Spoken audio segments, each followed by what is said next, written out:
I'm not really sure where to start this story.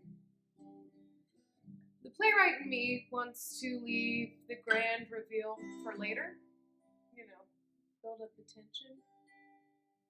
That's how the structure normally goes. You build it up until you have a reveal about halfway through.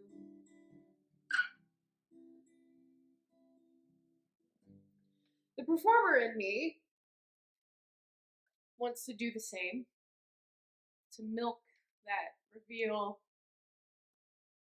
and really affect the audience with some emotional manipulation. But before I am a writer, a performer, a musician, an artist, I'm a human being. And as a human being, I feel like I should let you, the other human beings, know what you're getting into. This is a story of discomfort, of mental illness and shame and tragedy.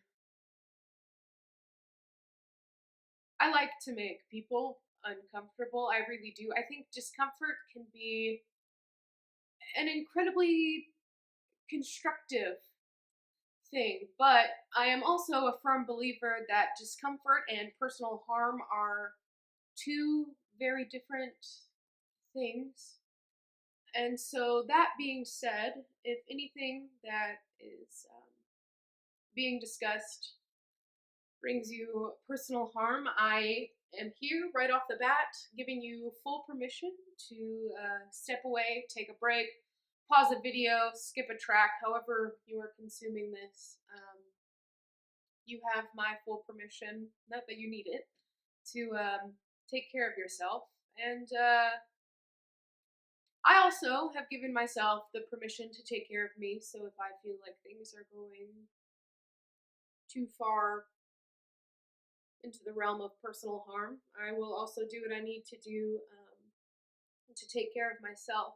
But that being said, if things are simply uncomfortable for you, I ask one thing, and that is for you to sit in the discomfort as well. Because I promise you, I am just as uncomfortable as you are.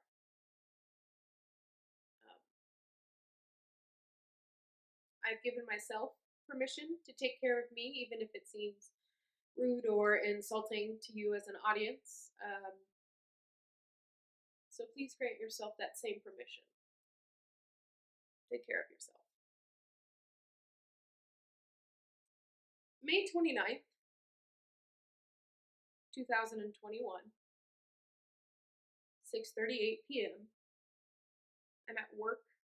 I'm managing a sandwich shop at the moment, and work is dying down for the night, and I pick up my phone to see that I have missed multiple calls from my brother's mother-in-law. And normally, when this happens, my brother had been drinking, and he needed somebody to talk some sense into him. And that was my job as the older sibling, talking sense. And so I called my brother's mother-in-law 3 times before she picked up. Hey, sorry I missed your calls. I'm at work. I just stepped outside to see what was up. So sorry it took me so long to get back to you. What's up? Are you sitting down? I need you to sit down. And my mind is racing at this point. I'm like, the fucking idiot probably got himself, I don't know, arrested, and somehow I'm supposed to be the one to bail him out.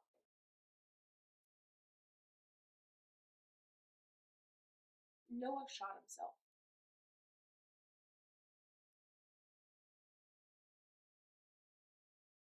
And for a brief moment, I thought to myself, he just shot himself in the foot or something, right? Like, it'll be fine, right? and I had to ask. I had to know.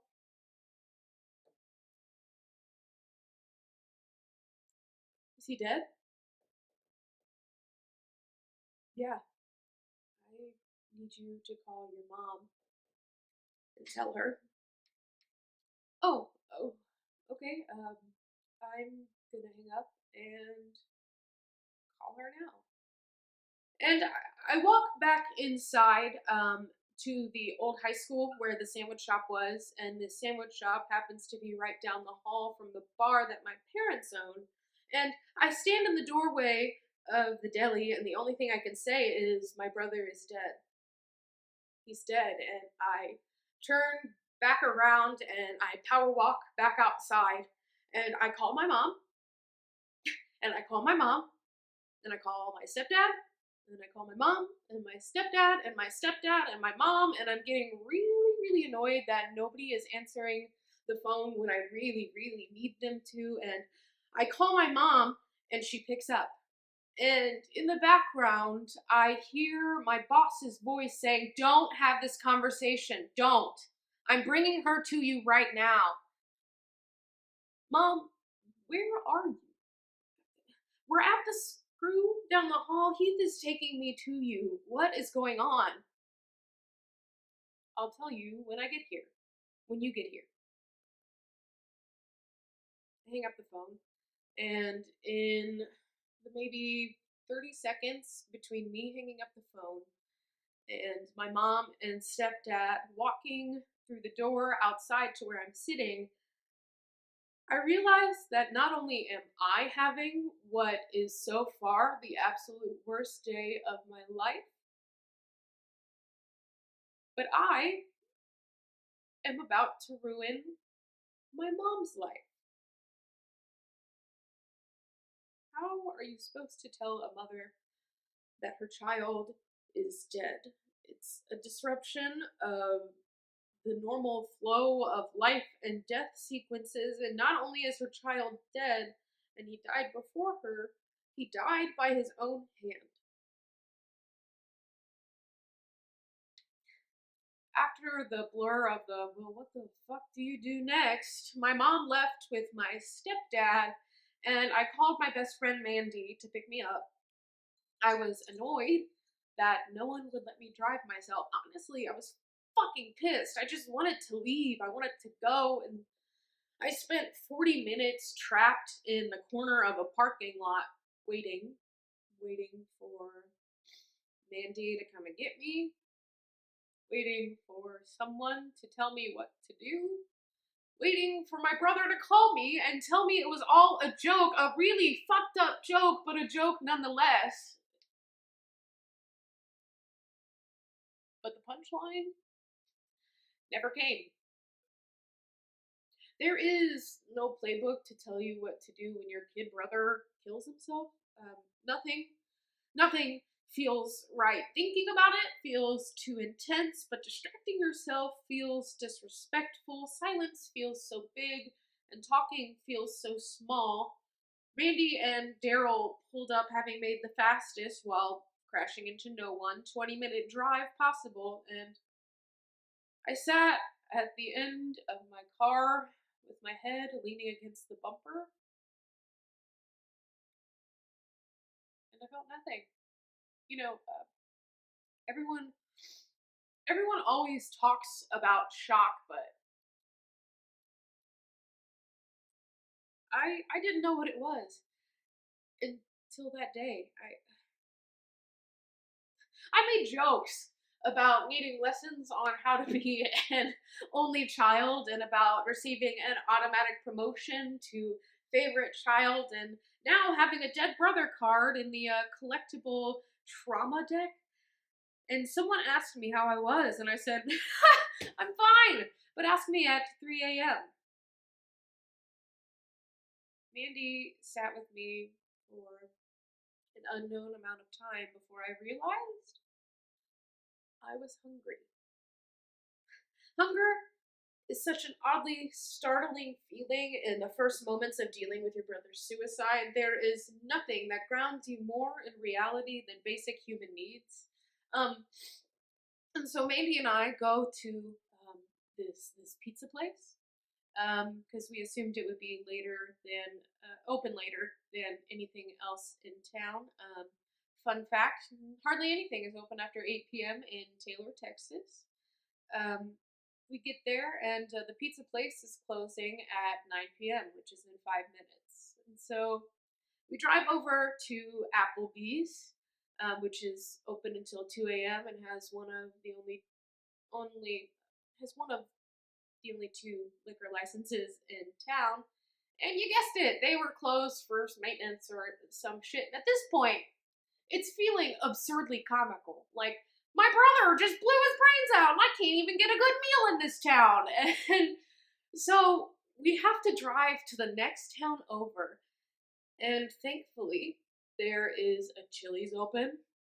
Chili's has never tasted so good and so bad at the same time. And so we ordered way too much food, and I drank a lot of Jack and Diet Cokes, and we just talked about some bullshit drama between some of our friends, and it felt eerily normal. Um, One of the last conversations my brother and I had was on what would have been our Nana's birthday. And he had been drinking, and he wasn't taking it very well.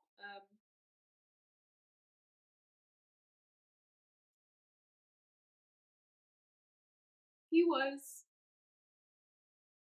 an incredibly sweet and sensitive kid, which was a gift and a curse.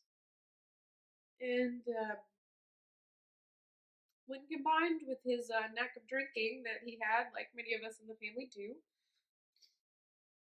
it was never really a good thing. And he was teary. I could hear it in his voice, and he was mumbling and stumbling through sentences, and honestly, I tuned it out. This was old hat for us. Him drinking, me smoking, him talking, me listening. We have to stick together, Sissy, right? All we have is each other, right, Sissy? And that hit me because he hadn't called me Sissy in a long time, if ever. And he sounded so small. Yeah, buddy. I'm always here for you no matter what. I love you. I love you too, Sissy. We were we were supposed to be together forever. And now I'm alone.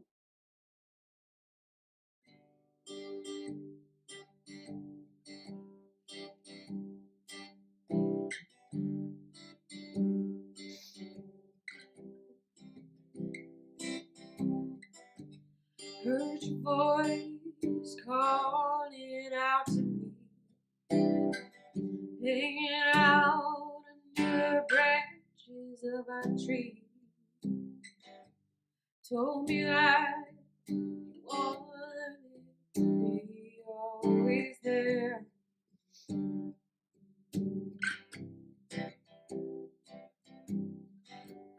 Fell down, busted up my knee, hit the ground, and I started to bleed through my jeans. Pick me up into the safety of your arms. Told me that you could do no harm, you were wrong.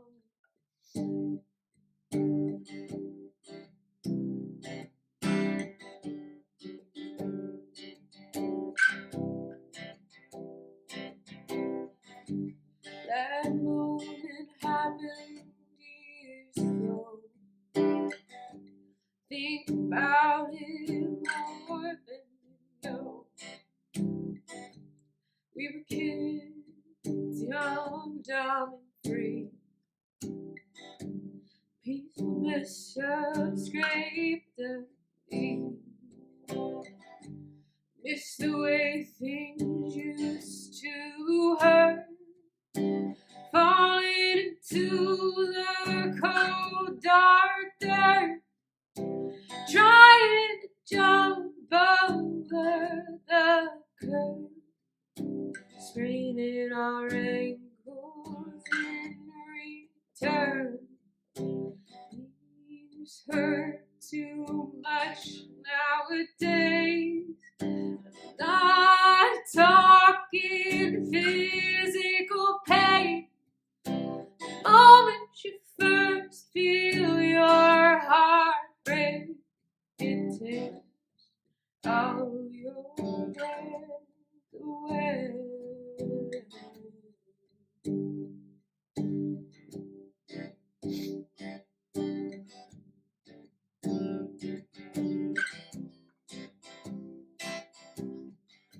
The peace and bliss of scraped the knee. Talking just what I could be. Tough soul with a heart of gold. Charming smile that can come up cold. Miss when you were just a pebble in the lake. It hurt so insignificantly. In the moment it tore me apart. Just like the day you crushed my heart. Miss the way things used to hurt. Falling into the cold, dark dirt. Trying to jump over the curb. Spraining our ankles in return. Things hurt too much nowadays. Not talking physical pain. The moment you first feel your